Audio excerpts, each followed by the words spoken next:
ഈ പടവലത്തിന് ഇപ്പോൾ കുറച്ച് ഇലകൾക്ക് കേടൊക്കെ ഉണ്ട്, പക്ഷെ തുടക്കത്തിൽ അങ്ങനെയൊന്നും ആയിരുന്നില്ല. നന്നായി ഇത് കണ്ട പെൺപൂക്കൾ അഥവാ കായുള്ള പൂക്കൾ 2 കണ്ടില്ലേ.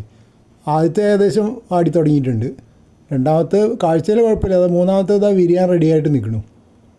അപ്പോൾ ഇതാ പിന്നെയും വന്നു. ഇപ്പോൾ വരുന്നത് മുഴുവൻ അത് തന്നെയാണോ കാരണം പറഞ്ഞൂടാ, മുഴുവൻ പെൺപൂക്കളാണ് ഇപ്പോൾ കാണുന്നത്. തുടക്കത്തിൽ എങ്ങനെയായിരുന്നു വെച്ചാൽ അവിടെ ഉണ്ടെന്ന് തോന്നുന്നു, ആൺപൂക്കൾ ഉണ്ടെന്ന് തോന്നുന്നു. തുടക്കത്തിൽ എങ്ങനെയാണെന്ന് വെച്ചാൽ ആൺപൂക്കൾ മാത്രം ഉണ്ടാവും, പെൺപൂക്കൾ ഉണ്ടാവില്ല, അപ്പോൾ കായ ഉണ്ടാവില്ല. പിന്നെ ഒരു പടവലങ്ങ ഉണ്ടായി, റിങ് പോലെ വളഞ്ഞിട്ട്. പിന്നെ ഞാൻ ഒരു പൈപ്പിൻ്റെ കഷ്ണമൊക്കെ കെട്ടി തൂക്കിയിട്ട്, അതായത് ഡ്രിപ്പ് ഇറിഗേഷൻ പൈപ്പിൻ്റെ പ്ലാസ്റ്റിക് പൈപ്പ് കെട്ടി തൂക്കിയിട്ട് നേരെയാക്കിയിട്ടുണ്ടായിരുന്നു. പിന്നെ ഇപ്പോൾ എങ്ങനെയാണ് സ്ഥിതി വെച്ചാൽ ധാരാളം കായുള്ള പൂക്കൾ, കായ കടക്കിൽ കണ്ടില്ലേ, പെൺപൂക്കളുണ്ടാവും, ആൺപൂക്കളുണ്ട്, 1-2 തിരഞ്ഞു നോക്കണം, ഇപ്പോൾ കാണുന്നില്ല അധികം. അപ്പോൾ പിന്നെ ഒരു പടവലങ്ങയും കൂടി ഉണ്ടായി, അത് കഴിഞ്ഞ് പിന്നെ ഒന്നും ഉണ്ടാവണില്ല. ഇപ്പോൾ ചെടിക്ക് കേട് വന്നു തുടങ്ങിയിട്ടുണ്ട്, പക്ഷേ ഈ ഇലകൾക്കൊന്നും വലിയ കേടൊന്നുമില്ല, വളരുന്ന ഭാഗത്ത് വലിയ കേടൊന്നുമില്ല, എന്നിട്ടും ഒറ്റ കായ ഉണ്ടാവില്ല. അപ്പോൾ അതിനെപ്പറ്റി ഞാൻ വിശദമായിട്ടൊന്ന് തിരഞ്ഞു നോക്കി, കുറച്ച് വിവരം കിട്ടി. അപ്പോൾ അതൊന്ന് പങ്കുവയ്ക്കുകയാണ്. കൂടാതെ അതിൽ പ്രായോഗികമായിട്ടുള്ളതൊക്കെ പരീക്ഷിച്ച് തുടങ്ങാനും പോവുകയാണ്. അപ്പോൾ ഹാൻഡ് പോളിനേഷൻ ചെയ്യുന്നത് നല്ലതെന്നാണ് പറയുന്നത്. അതായത് വെള്ളപ്പൂവാണല്ലോ, അപ്പോൾ വെള്ളപ്പൂ സാധാരണ പുലർച്ചെയാണല്ലോ വിരിയുക, നമ്മളങ്ങനെയല്ലേ പഠിച്ചിരിക്കണേ. വെളുത്ത പൂക്കൾ രാവിലെ വളരെ നേരത്തെ അല്ലെങ്കിൽ രാത്രിയൊക്കെ വിടരുന്നതാണ് പഠിച്ചിരിക്കുന്നത്. അപ്പോൾ ആ സമയത്ത് ശലഭങ്ങളോ വണ്ടുകളോ കുറവാണെങ്കിൽ കൊഴിഞ്ഞു പോകുമെന്ന് പറയുന്നുണ്ട്. അപ്പോൾ നമുക്ക് ചെയ്യാവുന്ന വിരിഞ്ഞ് നിൽക്കുന്ന പൂവ്, ആൺപൂവ് മുറിച്ചെടുത്തിട്ട് ഇതളുകൾ നീക്കി പോളനുള്ള ഭാഗം പെൺപൂവിൻ്റെ, അതായത് ഈ കായുള്ള പൂവ് കണ്ടില്ലേ, നടുവിൽ മൃദുവായിട്ട് സ്പർശിക്കുക.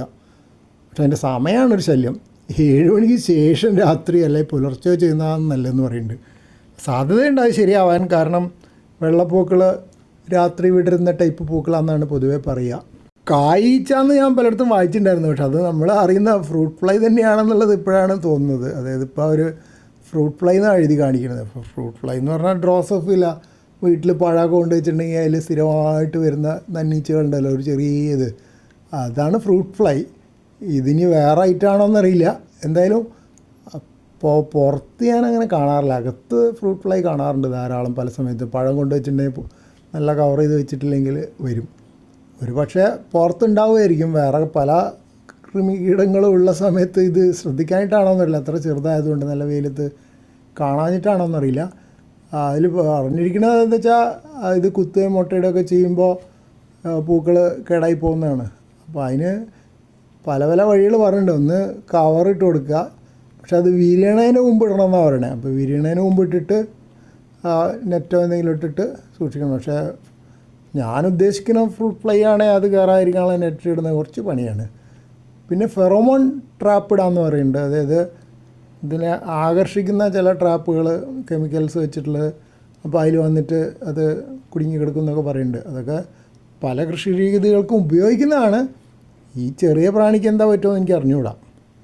വളം പോരാഞ്ഞിട്ടും വരാമെന്ന് പറയുന്നുണ്ട്. പക്ഷേ ഞാൻ ചാണകപ്പൊടിയും ഒക്കെ ഇട്ട് കൊടുക്കാറുണ്ട്, വേപ്പും പിണ്ണാക്കൊക്കെ ഇട്ട് കൊടുത്തിട്ടുണ്ട്, NPK മിക്സർ ഒഴിച്ച് കൊടുക്കാറുണ്ട്.